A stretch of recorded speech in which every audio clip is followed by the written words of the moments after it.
हम लोग पढ़ रहे हैं क्लास 10th के विज्ञान का अध्याय 6 जिसका नाम है जैव प्रक्रम। यह जैव प्रक्रम का छठा पार्ट है। इस पार्ट में हम लोग एक प्रयोग की चर्चा करके यह स्पष्ट करने का प्रयास करेंगे कि प्रकाश संश्लेषण के लिए क्लोरोफिल आवश्यक है।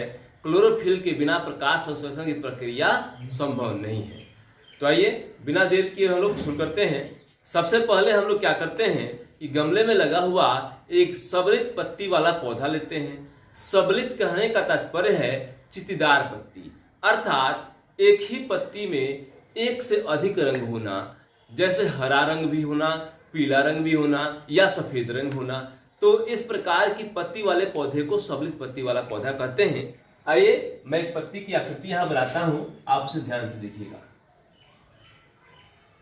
जैसे मानता हूं कि यह एक पत्ती है और यह इस प्रकार की पत्ती है कि इसका कुछ भाग जो है सो हरा है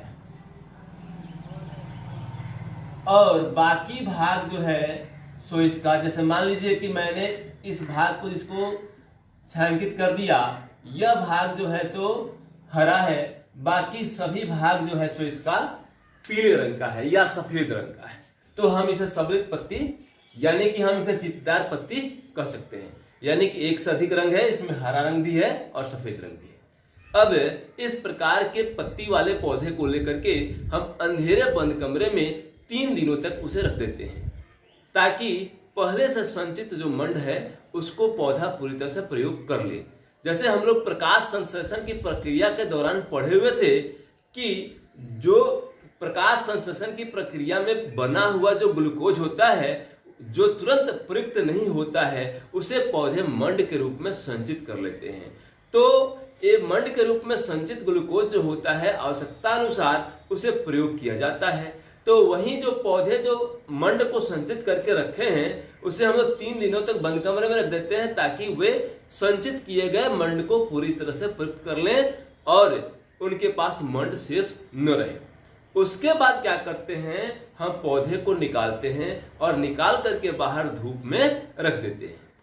तो 6 घंटे तक पौधे को धूप में रख देते हैं ताकि पौधे फिर से प्रकाश संश्लेषण की प्रक्रिया के द्वारा मंड का निर्माण कर सकें। तो पौधे जो प्रकाश संश्लेषण की प्रक्रिया करते हैं उसमें क्या होता है, जो ग्लूकोज जो बनता है उसका तो पौधे तुरंत प्रयोग कर लेते हैं, लेकिन जो ग्लूकोज बच जाता है उसे वे मंड के रूप में फिर से दोबारा संचित करने लगते हैं। अब उसके बाद 6 घंटे के बाद हम क्या करते हैं, उस पौधे की एक पत्ती को तोड़ लेते हैं और उसके बाद हम क्या करते हैं कि ट्रेसिंग पेपर की सहायता से हम इस पत्ते के हरे भाग को ट्रेस कर लेते हैं। ट्रेसिंग पेपर एक ऐसा पेपर होता है जो पारभासी होता है, तो पूरी तरह आर पार तो दिखता नहीं है, लेकिन पीछे वाला चीज जो है लगभग स्पष्ट दिखता है। तो उसे क्या करते हैं, ट्रेसिंग पेपर की सहायता से इसके हरे भाग को हम अंकित कर लेते हैं, चिन्हित कर लेते हैं। इसके बाद इस पत्ती को हम उबलते हुए जल में डाल देते हैं।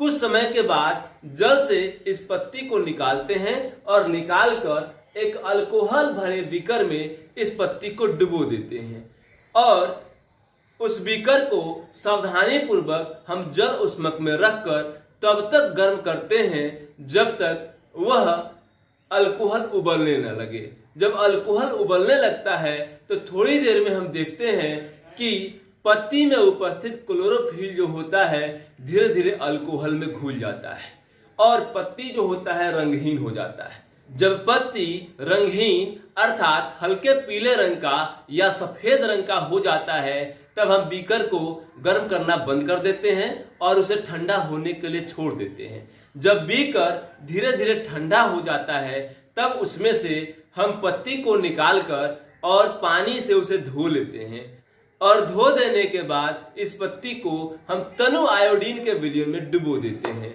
और कुछ समय के बाद फिर से इस पत्ती को तनु आयोडीन के विलयन से निकालकर हम इसे धो लेते हैं और धो देने के बाद हम देखते हैं कि पत्ती का कुछ भाग गाढ़े नीले रंग का हो गया रहता है। उस पत्ती को ट्रेसिंग पेपर पर फिर से स्थापित करने पर हम देखते हैं कि उस पत्ती का वही भाग गाढ़े नीले रंग का हुआ है जहां पर हरा रंग उपस्थित था, अर्थात क्लोरोफिल पत्ती के जिस भाग में उपस्थित था वही भाग गाढ़े नीले रंग का हुआ है, तो यह जो परीक्षण हम लोग किए कि इसे आयोडीन के तनु विलयन में डुबोए और पत्ती का कुछ भाग जो गाढ़े नीले रंग का हो गया, यह भाग मंड के परीक्षण को दर्शाता है। यह दर्शाता है कि उस पत्ती के हरे वाले भाग में मंड उपस्थित है, लेकिन शेष भाग जो पीला था या सफेद रंग का था, उस जगह पर मंड की उपस्थिति स्पष्ट नहीं होती है, अर्थात वह जगह सफेद का सफेद ही रह जाता है। उस जगह पे आयोडीन के विलयन का कोई फर्क नहीं पड़ता है, जो यह स्पष्ट करता है कि प्रकाश संश्लेषण के लिए क्लोरोफिल आवश्यक है। क्लोरोफिल के बिना प्रकाश संश्लेषण संभव नहीं है, क्योंकि पत्ती का वही भाग गाढ़े नीले रंग का हुआ है जहां क्लोरोफिल उपस्थित था, अर्थात पत्ती के उसी भाग में मंड अवस्थित है जिस भाग में क्लोरोफिल था।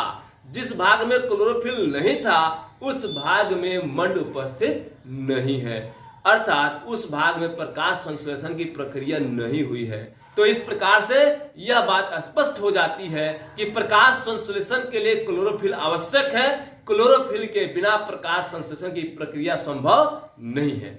अब इस बात को हम लोग अपनी कॉपी में नोट कर लेते हैं। अभी जो हम लोग पढ़े हैं उस पर आधारित एक 5 नंबर के लिए परीक्षा में क्वेश्चन पूछा जा सकता है। ध्यान से इस क्वेश्चन को देखिएगा आप लोग। एक प्रयोग द्वारा स्पष्ट करें कि प्रकाश संश्लेषण के लिए क्लोरोफिल आवश्यक है। यानी कि आप एक ऐसा प्रयोग दर्शाइए जिसके द्वारा यह स्पष्ट हो सके कि प्रकाश संश्लेषण के लिए क्लोरोफिल आवश्यक है, अर्थात क्लोरोफिल के बिना प्रकाश संश्लेषण की प्रक्रिया पूरी नहीं हो सकती है। तो अभी इस प्रश्न पे हम लोग चर्चा किए हैं। अब इसी को मैंने लिख दिया है, एक बार मैं पढ़ देता हूं ताकि आपको कॉपी में नोट करने में दिक्कत नहीं हो। लिखेंगे हम लोग, गमले में लगा एक सबलित तथा चित्तीदार यानी चित्ती वाला पौधा जिसमें 2 रंग या 2 से अधिक रंग उपस्थित हो, पत्ती वाला पौधा लेते हैं, जिसे 3 दिनों तक अंधेरे बंद कमरे में रखते हैं ताकि उसका पूरा मंड प्रयुक्त हो जाए। अर्थात प्रकाश संश्लेषण के दौरान बना हुआ अतिरिक्त ग्लूकोज जो मंड के रूप में पौधा जिसे संचित कर लेते हैं कि आवश्यकता अनुसार उसका प्रयोग किया जाए, तो उन सभी मंड का प्रयोग 3 दिनों के अंदर पौधा कर ले और उसके पास मंड शेष न बचे। इसके बाद पौधे को लगभग 6 घंटे के लिए सूर्य के प्रकाश में रखते हैं। अब उस पौधे को 6 घंटे के लिए सूर्य के प्रकाश में रख देते हैं ताकि पुनः पौधा प्रकाश संश्लेषण की प्रक्रिया करे और मंड के रूप में ग्लूकोज को संचित करे। इसके बाद पौधे की एक पत्ती को तोड़ लेते हैं तथा इसके हरे भाग को एक कागज पर ट्रेस कर देते हैं और हरे भाग को क्या करते हैं, कागज पर ट्रेस कर देते हैं, उसको चिन्हित कर देते हैं और पत्ती को कुछ समय के लिए उबलते हुए जल में डाल देते हैं। इसके बाद इसे पानी से बाहर निकालकर अल्कोहल भरे बीकर में डुबा देते हैं और पत्ती को उबालकर जब निकालते हैं तो उसे अल्कोहल भरे बीकर में डुबा देते हैं।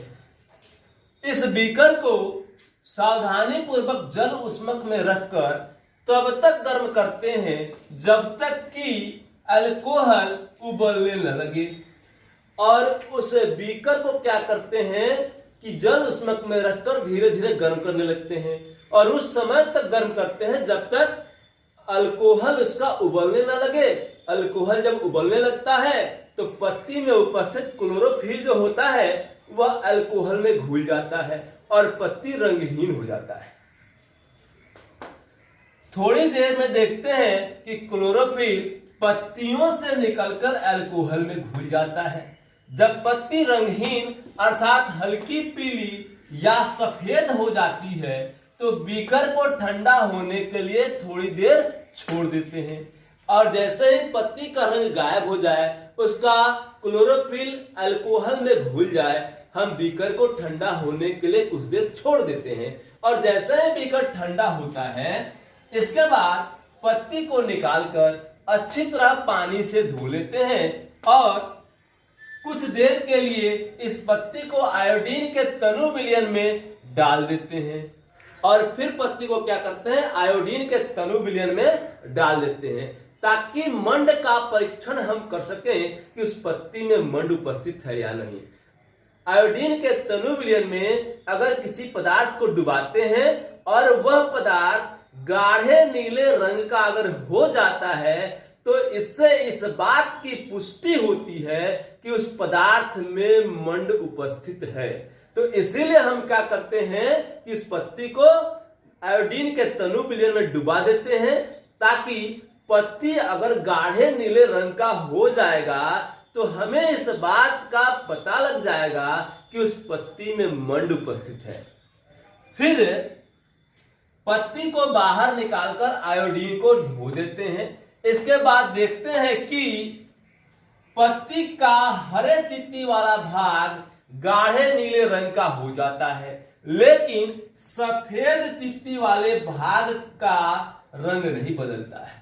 फिर हम देखते हैं कि पत्ती पर जहां जहां हरा रंग उपस्थित था वह जगह गाढ़े नीले रंग का हो गया, लेकिन जहां सफेद रंग उपस्थित था उस जगह के रंग में कोई परिवर्तन नहीं हुआ, वह वैसे ही रंगहीन ही रह गया। जिससे इस बात की पुष्टि होती है कि जहां पर हरा रंग था, अर्थात जहां पर क्लोरोफिल उपस्थित था, उस जगह पर प्रकाश संश्लेषण की प्रक्रिया हुई है और वहां मंड संचित हुआ है, लेकिन सफेद वाले भाग में मंड संचित नहीं है। जिससे यह स्पष्ट होता है कि प्रकाश संश्लेषण के लिए क्लोरोफिल आवश्यक है। क्लोरोफिल के बिना प्रकाश संश्लेषण की प्रक्रिया संभव नहीं है। तो इसी चीज को हम लिखे हैं, उपरोक्त क्रियाकलाप से यह स्पष्ट होता है कि प्रकाश संश्लेषण के लिए क्लोरोफिल आवश्यक है। बस इतना ही। फिर अगले वीडियो में हम लोग यह चर्चा करेंगे कि प्रकाश संश्लेषण के लिए कार्बन डाइऑक्साइड आवश्यक है। कार्बन डाइऑक्साइड के बिना प्रकाश संश्लेषण की प्रक्रिया नहीं हो सकती है। तब तक के लिए धन्यवाद।